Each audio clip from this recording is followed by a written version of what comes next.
I had a guy in my chat today when I was live. His name was Moon Bitcoin, some bullshit. I can't remember. I know it had Bitcoin in the name. And he was saying, this is while AMC was already up like 3 or 4% of the day. He was saying, AMC is going to go to $1 or $2 before it ever squeezes. And I told him, I said, you want to bet $10,000 on that? You want to bet 10 G's on that?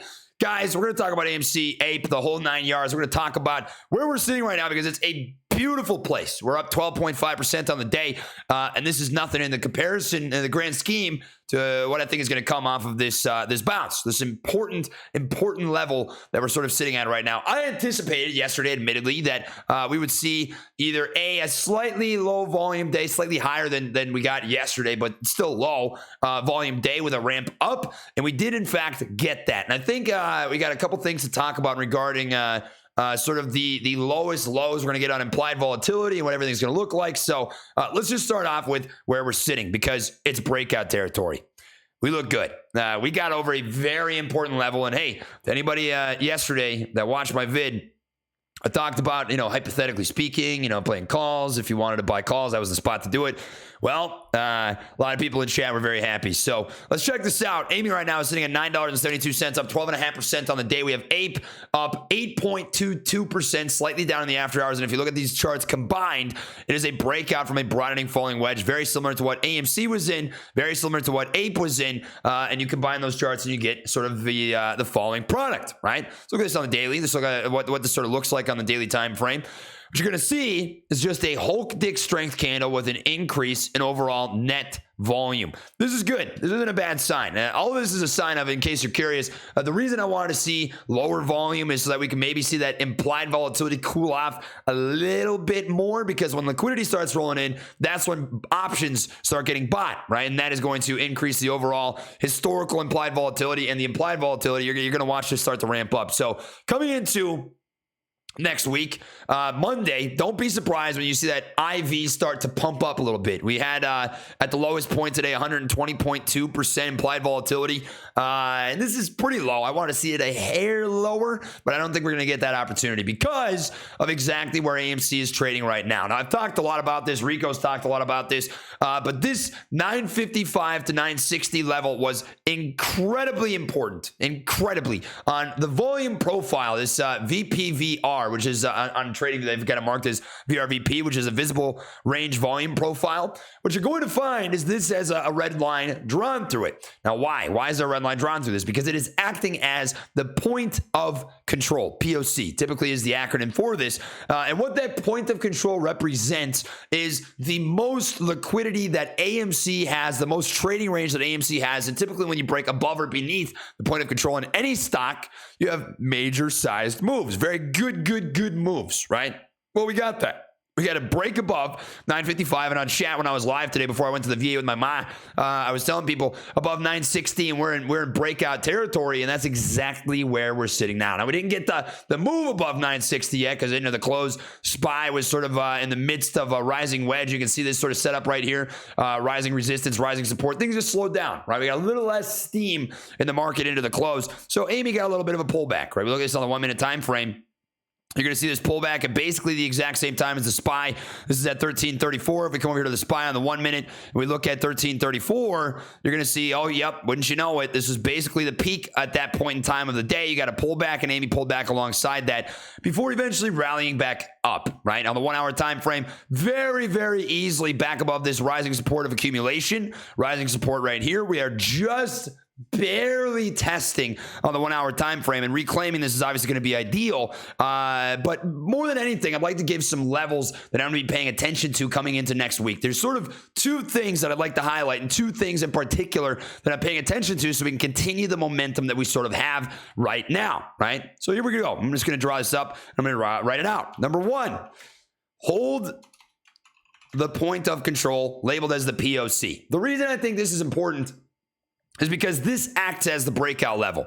If you come back down off the breakout level, we have to break above that again on high volume. And see, the break above this with high volume can actually be seen as a good thing. Why do we want high volume on a break above the points of control, the most dense volume shelf on the VPVR, the visible range volume profile? We want that because that is the hardest place to crack through. The most initial shorts, the most initial longs from an institutional big money perspective have to get cracked through there. And you know that along the way, these guys are going to be playing the Bumblebee song, I think is the name of it on piano. All that bullshit, whatever. We have to hold it, right? Because if we don't, well, we have to do it again. We have to get the volume back up. We have to re-crack above that 950 level. But otherwise, we go on to step 2. If we hold the point of control, and that's really the most important thing coming into Monday, if we hold the point of control, we can really start looking at seriously 1034, which is then going to bring us up to the left shoulder of what could be a head and shoulder schematic. So I'm going to drop 1030 right here. And then number 3, watch the head and shoulder potential.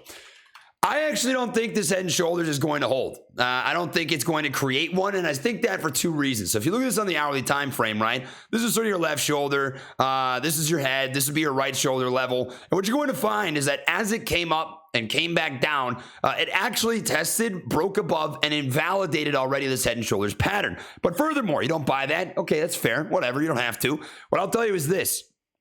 Looking at the volume range, what are you going to see right here? I've talked about this many a time, and if you are unfamiliar, I actually have a VPVR trading indicator walkthrough tutorial video on my channel. You can check out. I'd be happy if you did. But what you're going to see here is a pocket, and this pocket represents a lack of liquidity. It represents a lack of established positions, both net long, net short, which typically means that you're in a speed zone. Think of this essentially as move areas, and these are chop areas. When you're through these chop areas, it's very difficult to get through and typically takes a lot of volume.